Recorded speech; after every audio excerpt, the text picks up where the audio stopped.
Ралф Рингер е най-голямата руска фирма за производство на обувки. От 2005 година работят в Техноклас. Това са 4 завода в Москва, Владимир, Зарайск и забравих къде е четвърти. Това е цеха за шиене на саи.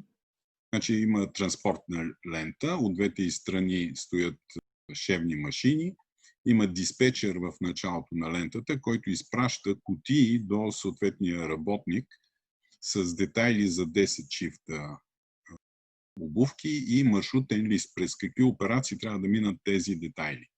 Различните работници са специализирани за различни операции. Те си изпълняват операцията, записват своя заводски номер срещу операцията и връщат кутията обратно. Когато маршрутният лист мине през всички операции, попада при тези две жени, които извикват маршрутния лист, който е с индивидуален номер на екрана и въвеждат кодовете на работниците. На нашето предложение се използват бар-кодове. Те скромно се усмихнаха. Казаха, ние по-бързо ще го правим. Наистина, тези две жени го правят невероятно бързо. На 2 пъти ни се наложи да ускоряваме софтуера, защото работиха по-бързо от софтуера. Мина време и собственика каза, окей, всичко е хубаво с този отчет, обаче искам да имам критерия за разликата между план и факт, норма и факт. И какво решение решава този въпрос? На дъното на всяка кутия се залепва RFID карта, а на масата, на която се слага RFID четец.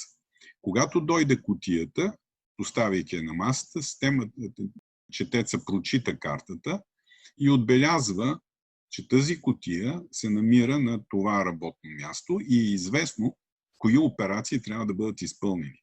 Когато дигнат кутията и я върнат обратно, се отбелязва времето, в което това е станало.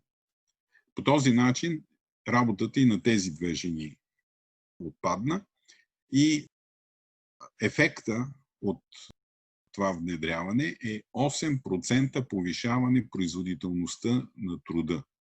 Още от първия етап, който беше ръчно. Това дойде от два момента формираха тези 8%. Едното е, че те престанаха да си водят собствено счетоводство, защото до тогава всеки си пише всеки ден какво е произвел, тегли черта в края на месеца, за да сравни това, което му заплащат и това, което той си е записал. С внедряването на системата, 15 минути след завършване на производството, всеки може да види колко е заработил.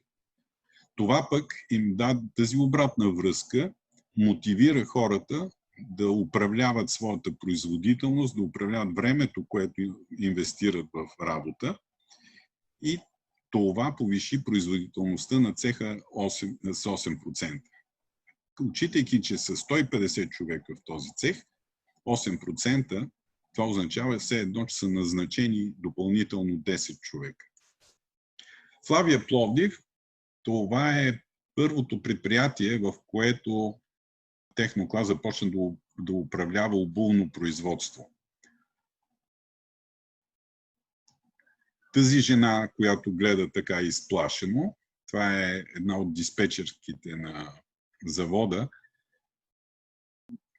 3 дни след като пуснахме производството, и тя започна да управлява, да диспетчира производството с системата, още не свикнала и беше силно притеснена. Когато собственика на руската фирма, Ралф Рингер, преди да вземат решение да работят с Техноклас, беше в България, посети Флавия, видя как е организирано, как се управлява обувното производство и каза, аз искам при мен да направите същото, само че по-бързо.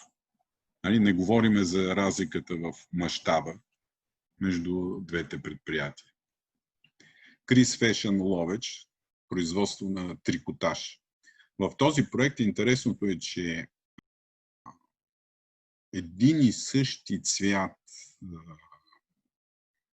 прежда, обаче от различни партиди, се счита, че е различен цвят.